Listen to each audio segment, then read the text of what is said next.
Hello and welcome to Newsnight. I am Ladi Akeredoluale. It's our pleasure to have you join us today.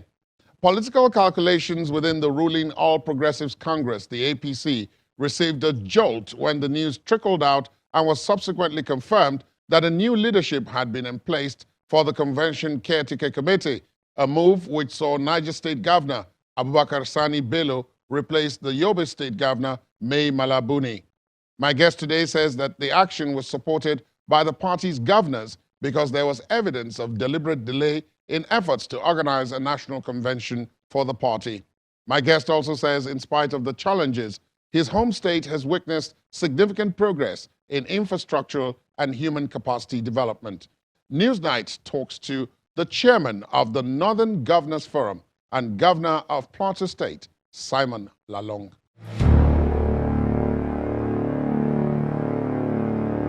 Your Excellency, thank you for your time. Welcome. Thank you very much. Let me start from what seems to be the happening in your party, the All Progressives Congress. Almost like a bolt out of the blue, the news came that the caretaker committee chairman had been replaced by another one of your colleagues. And there were a lot of people who were saying, what happened? What did he do wrong? He's one of you, so what happened?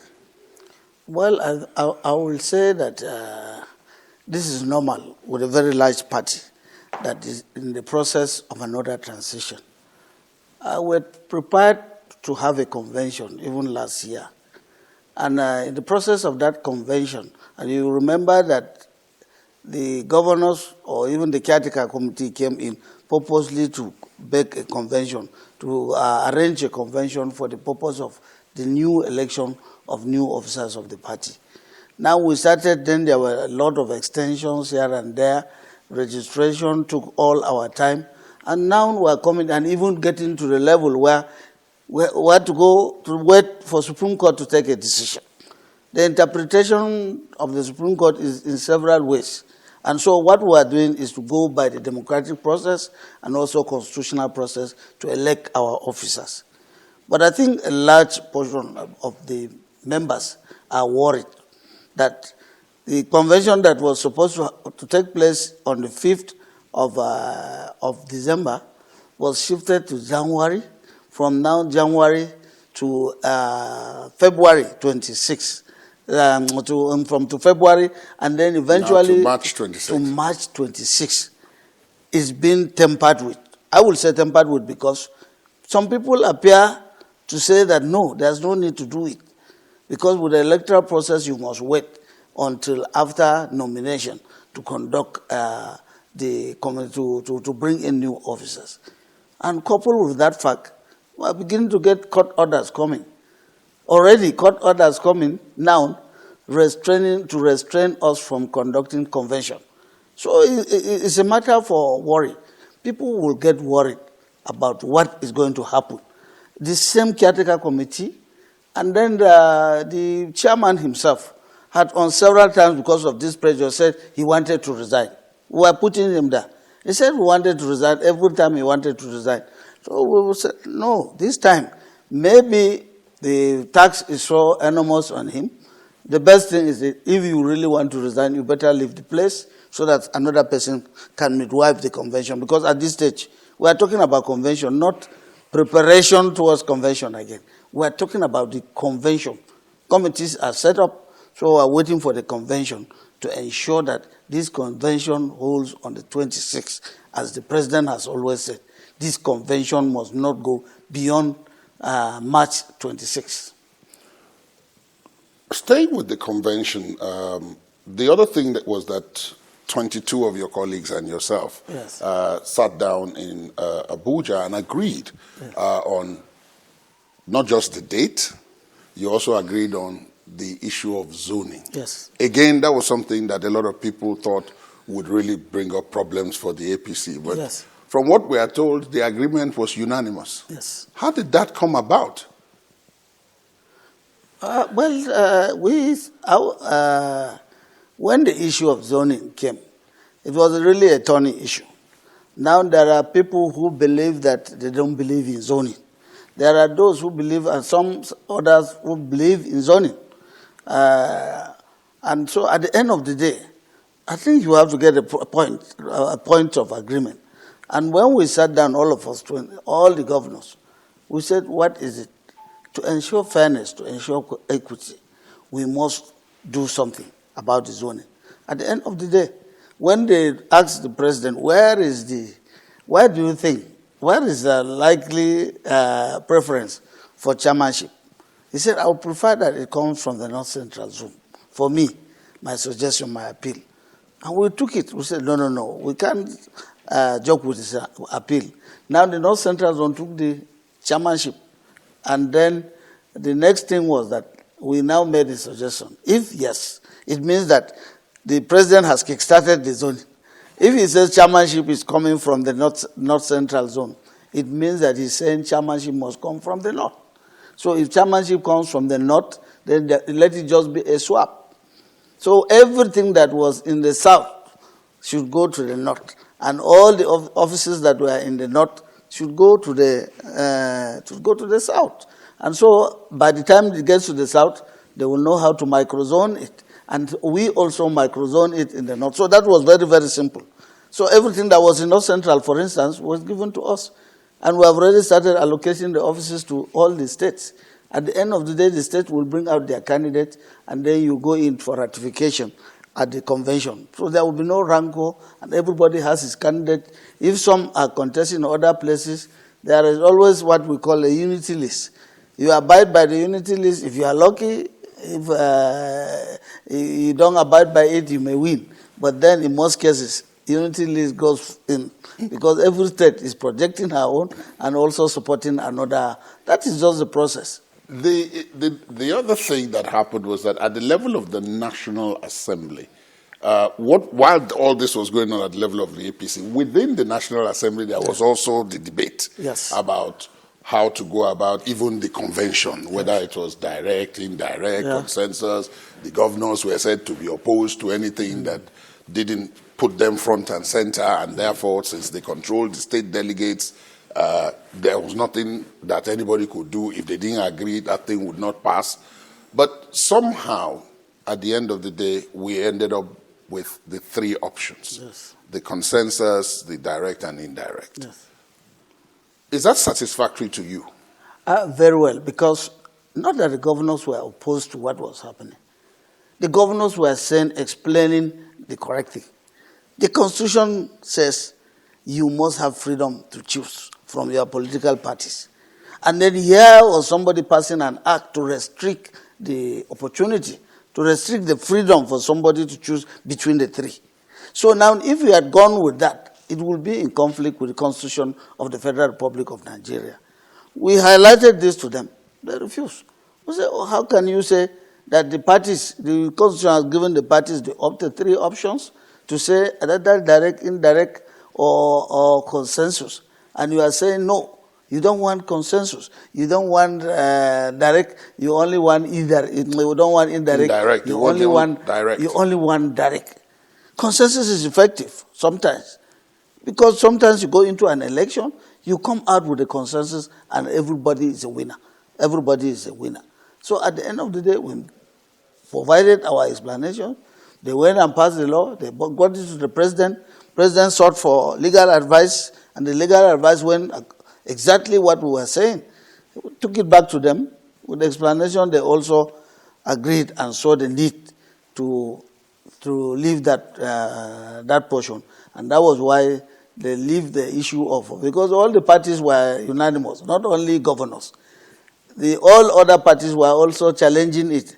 Even the smaller parties came out and said, look, you want to take us away from the democratic process.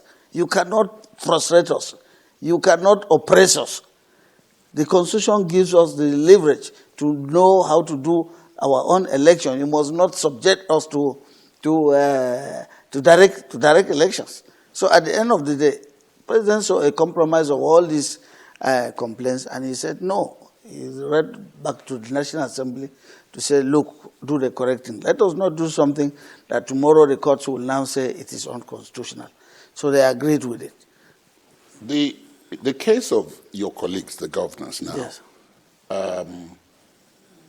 it said that the governors are in charge. And you've alluded to it where you said, if the governors say, look, we don't think this thing is right, it's going to be very difficult to get that thing through, either at the party or at the national level. Which brings up the question, there are also several governors who wanted to contest the presidency. In fact, some of the people you were saying who said they don't want zoning were some of your colleagues. Yes. With what has happened now, at least at the level of the APC, Yes. and it looks likely that everybody else will follow that, even if they don't, they're going to do something akin to that. That means some people's political ambitions, at least within this cycle, will have to change, at least. Do you see a situation where that will not cause rancor within the ranks of the governors, particularly within the ruling party? Well, politics is a matter, is a discussion about, I will say, about interests. It is very obvious that you have a lot of people coming together with different interests. At the end of the day, what you do is that majority interest will really flow and carry the day. Now, even as it is, yes, some governors are saying they don't want zoning. They are contesting for election, not only in APC. There are also some in PDP who are saying it's the same issue. That first, let me take the one that you said, governors are powerful. It's not only in APC that they are proving their superiority. Even in PDP, the governors, remember what we did when they came to a convention? They had a meeting, a day, slept there, the next day they said this is the convention. And it went through. Why? Because I think people say that why should governors take charge of the party? Because in most of the states, I would say that there's no deliberate policy where people accept that parties are supposed to fund themselves. Even with registration, they'll find other means of funding themselves. But you will find out that in most states, all the parties are funded by the governors.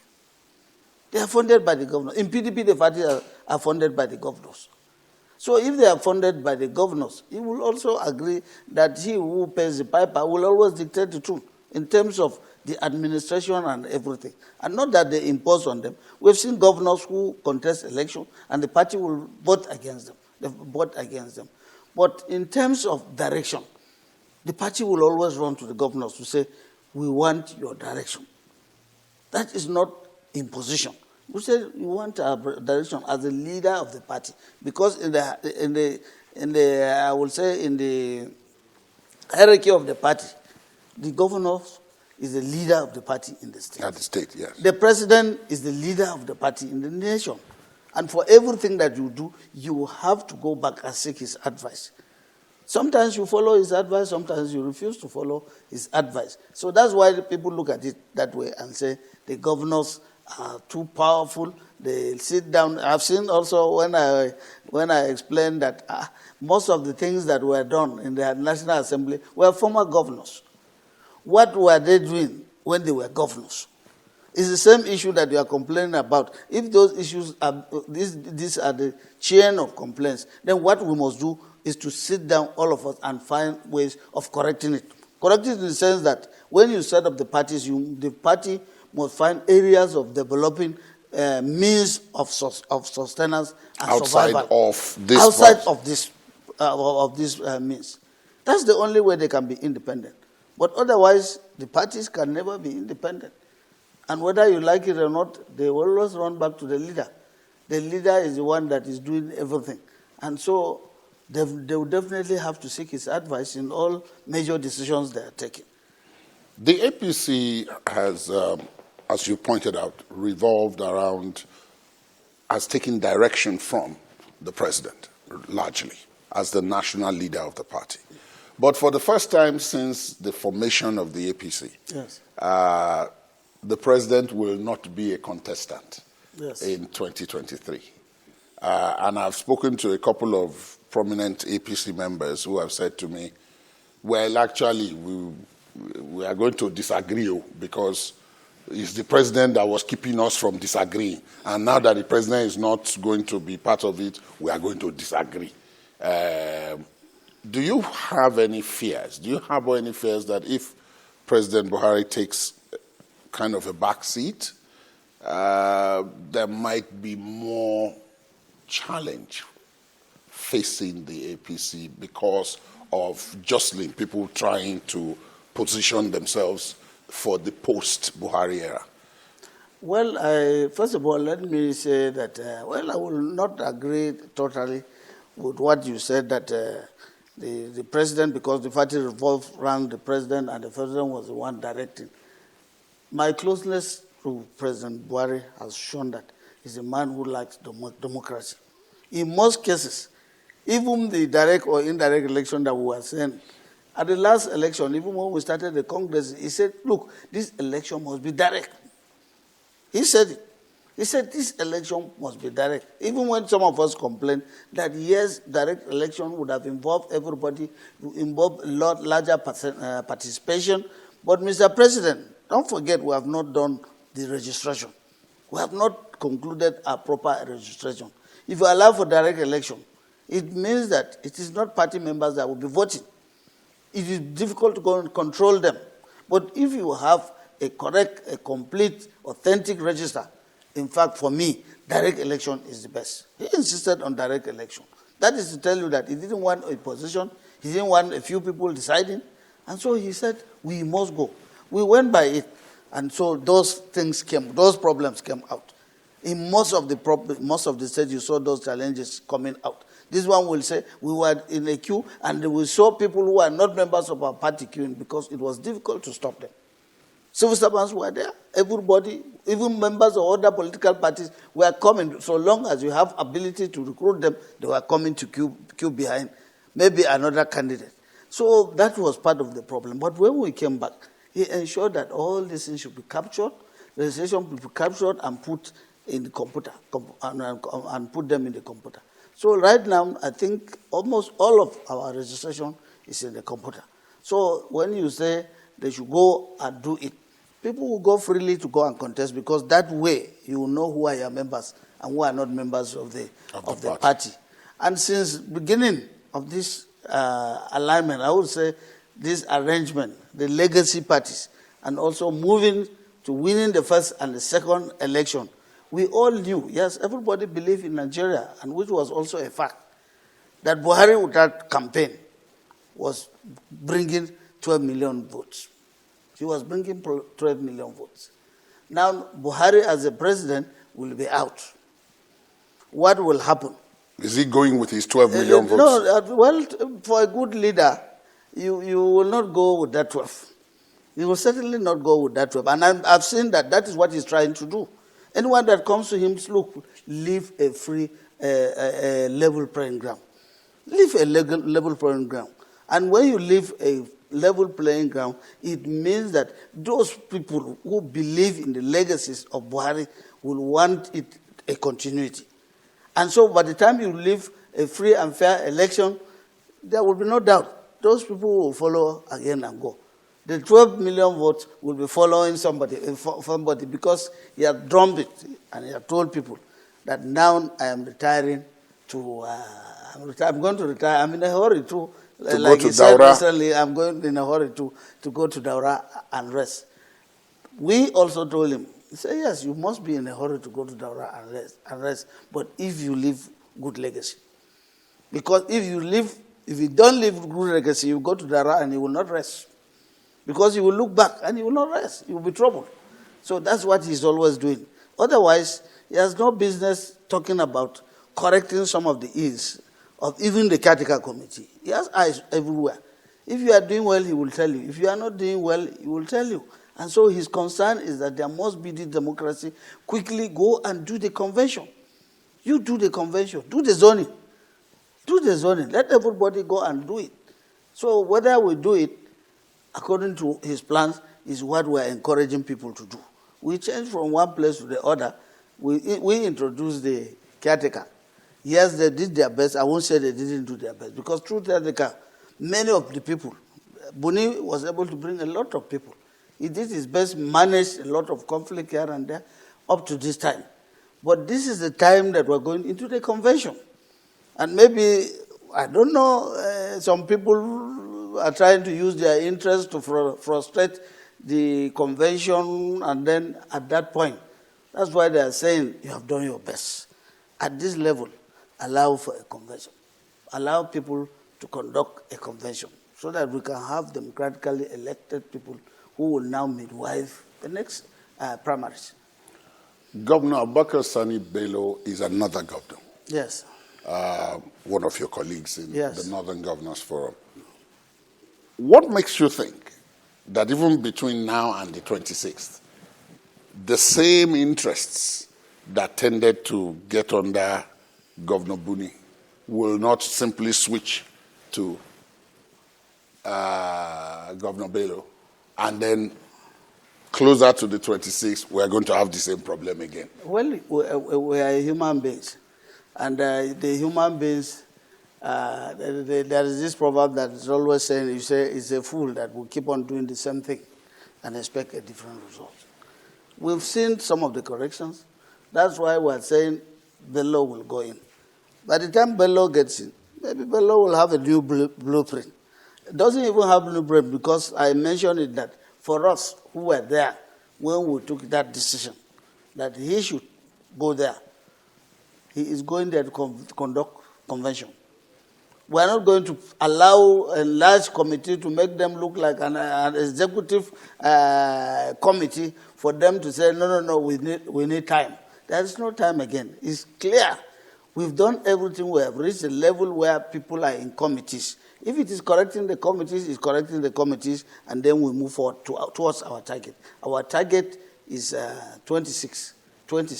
So all we need is for him to call a NEC meeting. Part of the problem was NEC meeting. To call a NEC meeting, they were all running away from it. So for him, he will call a NEC meeting. But he calls a NEC meeting, we'll adopt the NEC meeting, we'll adopt the date for 26, and that is all. The remaining work is at committee level, so that we go and conduct that. I don't see Abubakar, I don't see Sani Bello changing. He's my friend, he's my very close friend. I don't see him. He's a very, very simple and gentleman. I don't see him changing. The same thing was what we saw in Buni, in Governor Buni. Buni. Maybe Yes. perhaps he stayed too long. He stayed a little bit longer, and then some people were trying to take advantage of that.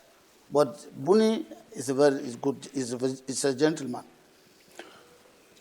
Now, the zoning has taken place. The presidency is coming south. The national chairmanship is going up north. That then leaves you with the southeast, which is claiming that it is its turn. That is the only zone that has not had a shot at the presidency. Then you have the southwest, where some very prominent candidates are coming from. How do you see again the party going through this? Even in the north too. And in the north, you have some people who are not going to obey. They are not going to obey the zoning formula that that the party has put in place. Yes. They are going to contest. So, in that kind of situation, how do you meander? Honestly, that is why politics is a beautiful game. That's why I would say that in politics, where you see thunderstorm and you believe that it is going to rain, it's possible if they sit down, they will stop that rain. There's a way they will stop the rain. So I think for me, I enjoy it when there is that kind of thunderstorm. It brings out the best politically.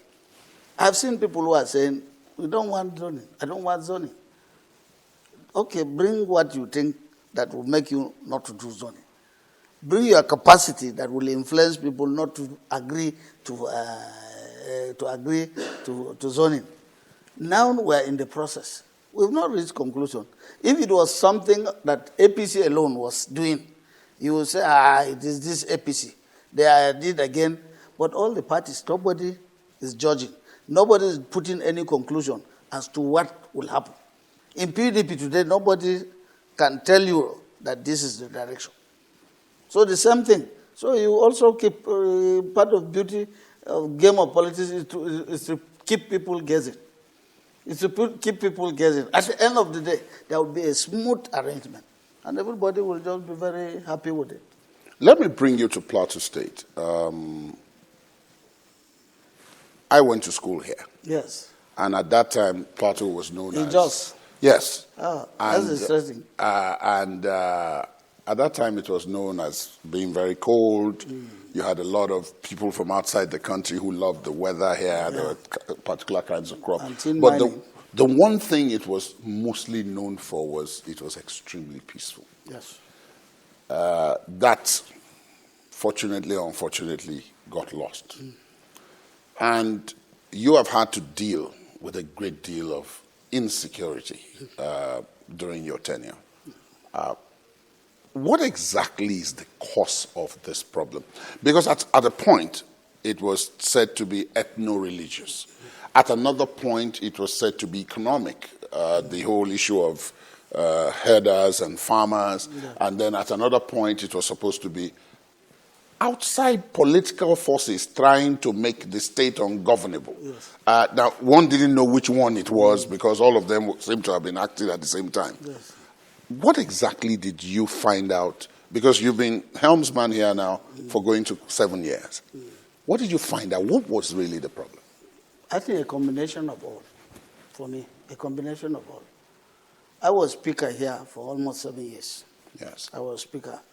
And when I was speaker, we also had crisis. That time we had crisis, it was ethno-religious. Because there were agitation for farmlands, all these economic factors coming in, and things that you saw that was not relevant, people were now beginning to put attachment to it. It resulted into a crisis. And that crisis finished, and then we left office. You remember that as a result of the crisis, there was even state of emergency in the state here. We were all chased out of office, suspended temporarily. And there was this removal of the governor, then, yes. And so many other things that came. So that is the political angle. The political angle now came in. Because usually politicians, when they see that kind of thing, unfortunate circumstances, they look at it as an opportunity to heighten the trouble, to heighten the conflict. Well, I studied that. My time as a speaker. Over time, there is a limit to what I can do as a speaker. You will continue to pass resolutions, you will do this, you will do that, but it all lies on the table of the chief executive. When I left 7 years, I didn't know I was coming back to be governor. By the time I came back, before I came back to the governor, the man who became governor after we left office had worse crisis. That was the same people that were saying, no, you didn't do this, you didn't do that, you didn't do this. And then we saw the worst crisis coming up during that period. Killings here and there, ethnic killings, religious killings here and there.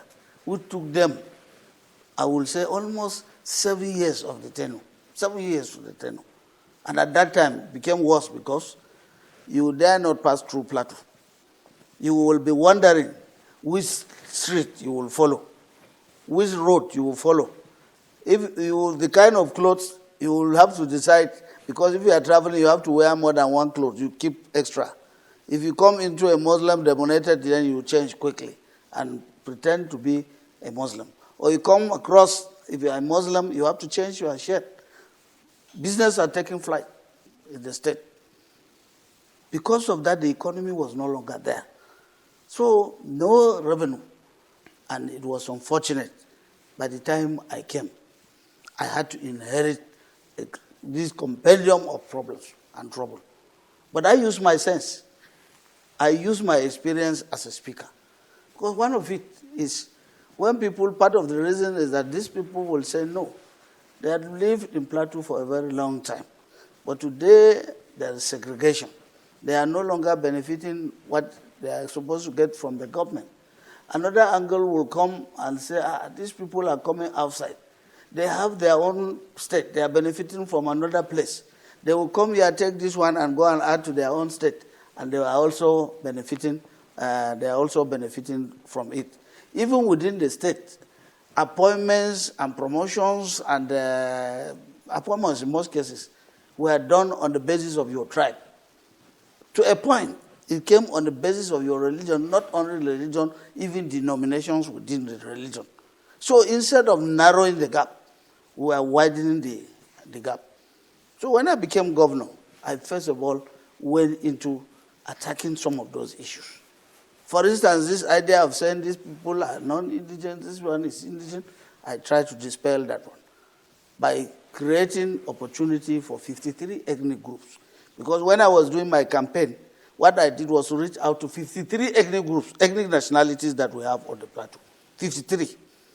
It's like a miniature Nigeria. Nigeria, yeah. So I tried to reach out to them, and part of our plan for our campaign was not only reaching out, just standing and shouting campaign. We made sure we had not less than 3 hours with each ethnic nationality, so that they discuss with them freely and they tell us, what do you think will bring peace? So we collected this, and by the time we were made governors, they had confidence. And all the 53 ethnic groups saw representation in the first government that we did. We made sure that everybody was given a sense of belonging. Even in some places where you dare not appoint, in some tribes that you dare not appoint them, give them appointment in government, we gave them so that we can have sense of belonging. Areas that believe that if you oppose government, you oppose government, you will not get any appointment. They were in opposition. They saw appointments coming to them. They were shocked. Heavy appointments coming to them. They were shocked. And with that kind of confidence, Plateau was coming back again. Because if you live in Plateau in the 70s, there was no issue of whether you are coming from Lagos, you are Yoruba man, you are Igbo man, you are this and that. There were many people from other parts of the country. From parts of the country. So we tried to do that to give people confidence to come. Because those were people who were coming, most of them, to invest in the state. Today, we had the biggest industries in this place are not owned by indigenous. The NASCO today is not owned by the Shewon of Gomesho, may so rest in peace, who died recently. I think is one of the heaviest investor, one of the heaviest investors in this state. Up to the time he died, his heart was with Plateau. His heart was in Plateau. He grew up, I will say, he virtually grew up in this state. It was from this state that he was made Shewon Ogomasho. It was in pains that he had to live. So this is the kind of spirit that we want. Today you talk about Lagos. Who will talk about indigent or non-indigent in Lagos? All they are saying is that whoever brings in something that will help Lagos, you are accommodated. That's what they do in developed countries like US. So that is the concept that we were bringing. Because here, the white man ran from everywhere when he came to Nigeria. The best place for him to settle was in Jos. They settled here. We had a heavy number of British settlements here. The Queen had to visit this place. The Queen had to come here. So what else will you want? So those were part of the things we did. And that was how we were able to cultivate our good relationship back.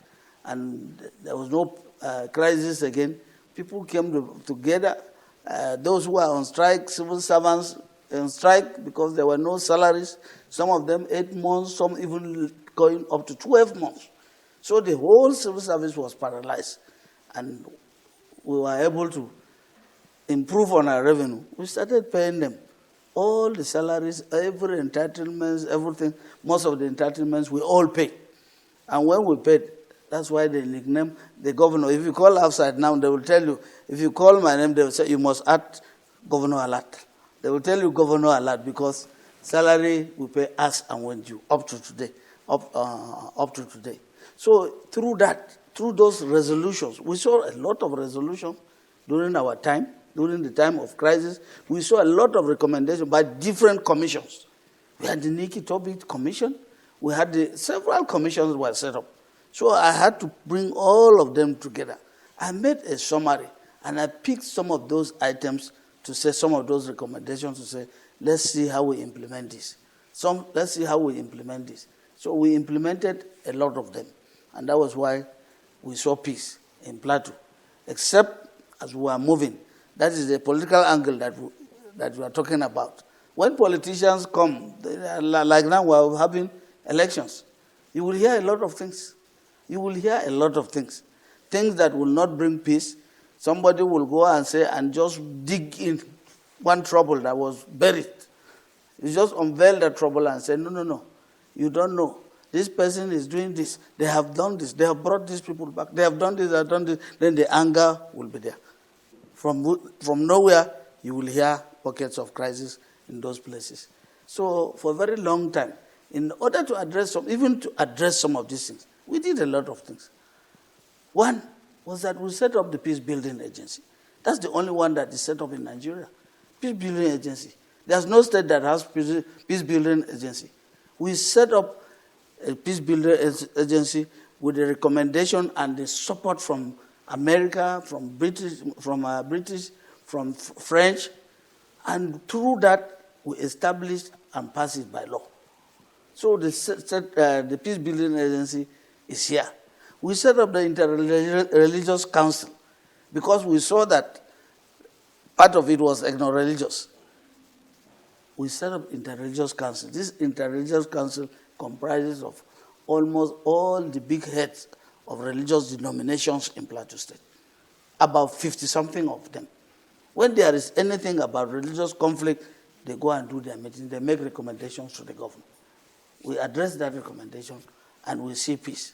So, and with that, you see, we are moving back to a very peaceful environment, and everybody is praying that we will go back, even if we don't go back totally to what was just, what was Plateau in the 70s, at least we can measure up to half or more than half of what we are doing.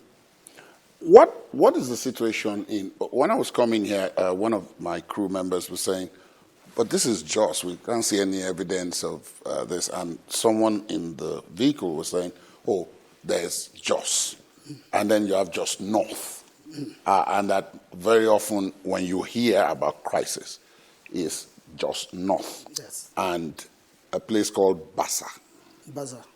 Now, what is specific about those two places? Why is that? Because if the most recent, before we had this period of quiet, yes, the most recent was from there. Yes. And that one seems not to be ethno or religious. Yes. I think that one, from everything that has been reported, is like it's territorial. It's territorial. Okay, so yes, what exactly is it? It's territorial, but also ethno-religious. Okay. Because the first crisis that we had during my time was because of politics. It was who becomes chairman. It was on the issue of chairmanship of Jos North. Okay. On who is the owner of Jos North. Who owns Jos North? Is it the indigenous or or the indigenous or the natives? Non-indigenous or the settlers? Well, I don't want to be using that word. That's the word? That's a bad word. When okay, people don't want to hear that word, settler. I think natives and non-natives, let me put it mildly, okay, mildly that way. So it came to the position where there was election coming. And who was going to be elected? Who was going to be elected as the chairman of that council? So there was that trouble. At the end of the day, there was somebody there, his tenure ended. When it ended, then that conflict came, which resulted into a crisis. After that crisis, for about 4 or 5 years, we couldn't conduct an election in that place. Because each time we were attempting to conduct an election, the crisis would resurface. That argument would resurface. Up to the time when the former governor came in. Now he attempted to conduct an election. It didn't go down well with people and resulted to a heavy crisis, killings here and there. And because of that, at the end of the day, there was also another election, which people saw that it was not democratic. There was that anger here and there. The man was there, he finished 4 years, but he was not working in that secretariat. He had to operate outside the secretariat. The chairman had to go to operate outside the secretariat. So when we came on board, we attempted to do election. But I thought that at that time, you can't just conduct an election. You have to go back to those issues that brought about the conflict, to persuade the people using our peace building and everywhere, and at the end of the day, people agreed. They now said, yes, let us go back to the issue of rotation. Let's go back to rotation. Let us not be arguing about who is superior, who owns this place, and who doesn't own this place. Let's go back to that and talk about rotation. And through that rotation, we were able to bring out a candidate during the last local government election. So we did the election, and the election was very peaceful in that place. Somebody emerged as the elected chairman of the And he can operate from the secretariat. No, he's operating from the secretariat, because when I came, I took them back to the secretariat. I said, by the time you keep on extending this segregation, this gap, you are further creating conflict. We must narrow the gap. I asked them to go back to the secretariat. You must go back to where you are. Go back and operate from the secretariat.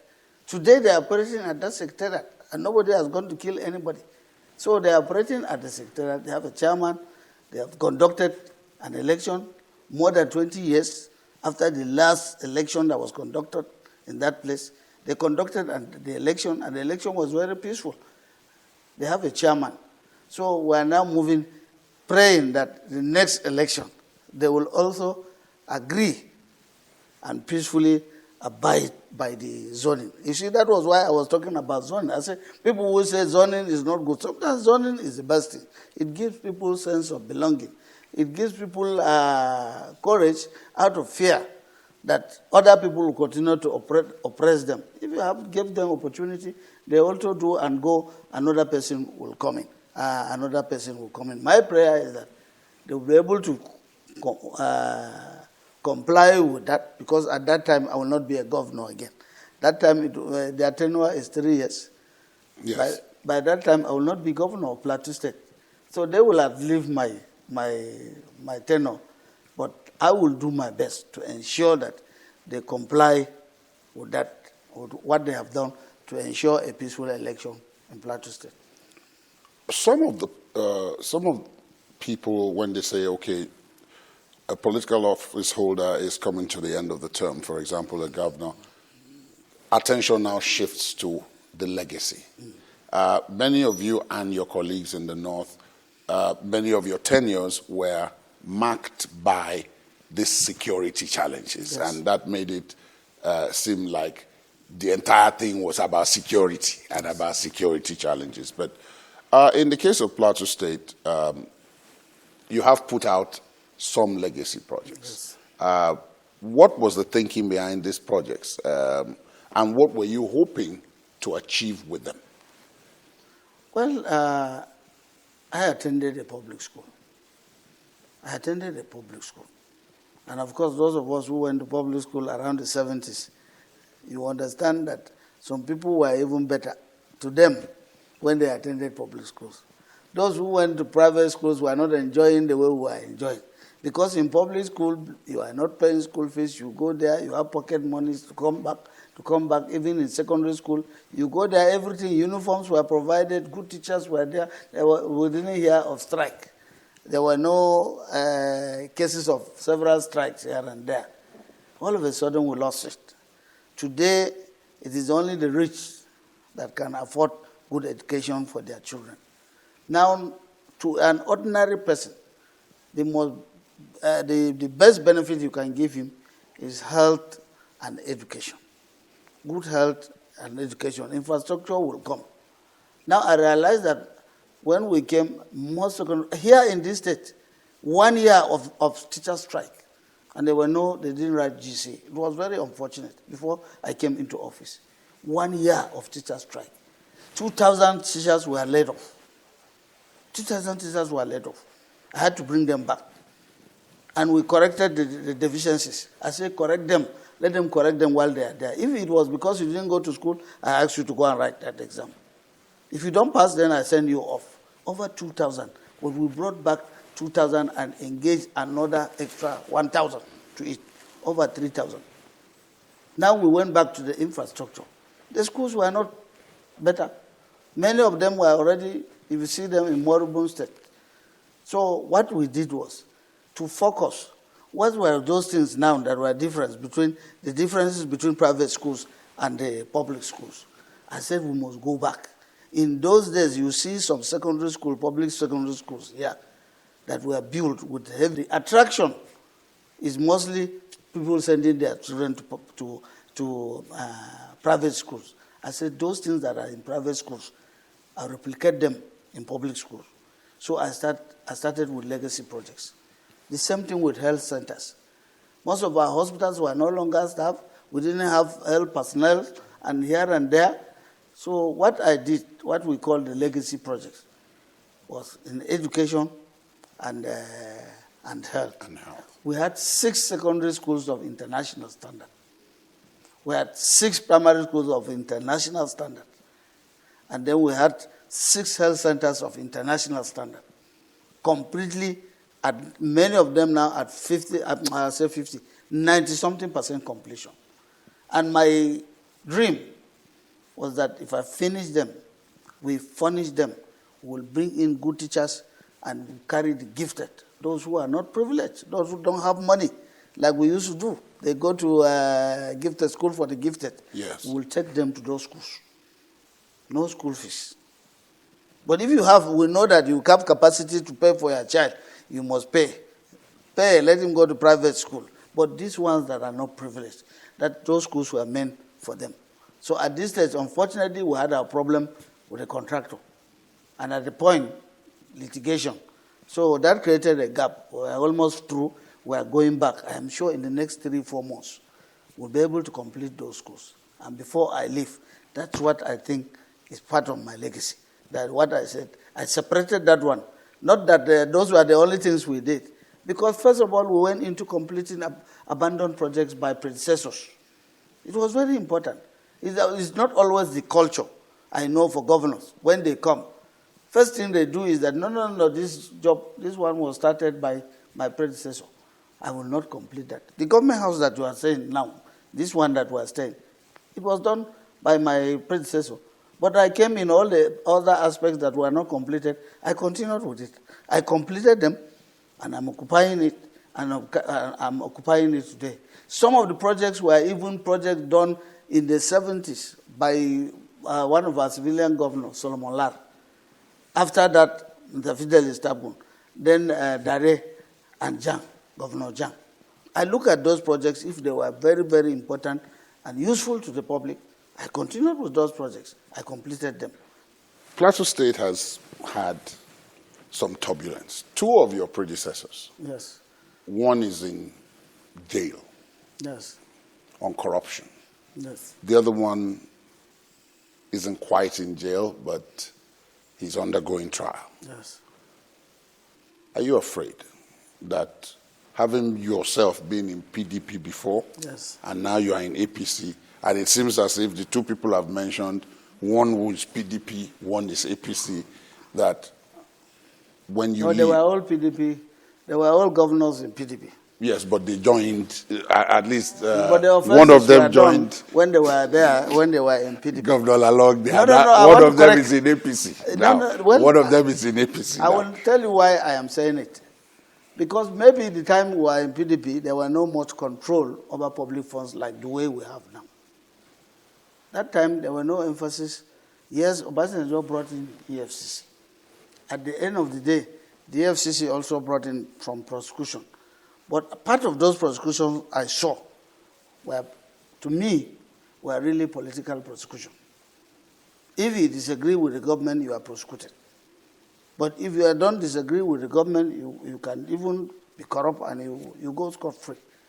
Well, unfortunately, some of them went, but there were many who did worse than that. Today, they are in offices, they are occupying everywhere. So I call it unfortunate.